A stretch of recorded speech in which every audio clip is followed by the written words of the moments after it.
So he said, ask the girl if she has anxiety and maybe you're feeling what she's feeling because that's what happened to me. And I believe a lot of my gifts is from my mom and my dad, but a lot of how I operate is from my dad. And I feel a lot of girls get their gifts from their father because a lot of the women I've spoke to, God would give me revelation about their dad and they'd say yes. So it's just it's something like very similar, women similar to their father's gifts, I feel.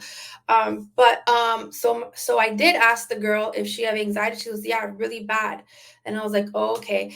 Then I went to work the next day, probably partied at night as I did every night, and went to work the next day. And there was a girl there, and I started getting this feeling of my heart was beating like the other girl, but then I started feeling like I couldn't breathe. And I asked her, I said, do you get anxiety? And does it feel like you can't breathe? She goes, yes. When I'm at work, it's so bad. Like I'm hunched over, like I can't breathe. I'm like, I feel that right now. And I was like, I could pray for you, but I can't do it at work. But I could come to your house one day, and it didn't happen, but I'm still in contact with her. And that was like 7, 8 years ago. So it could still happen. And that happened. And then here and there, things would happen where I would get these feelings. So I already knew that I was feeling other people's emotions or whatever it was God was showing me. Yeah.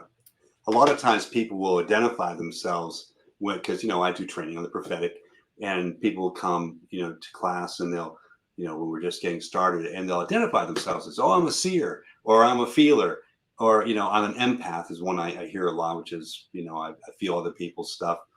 And I think it's really important that we understand that when you look in the word, it tells us that these are gifts from God.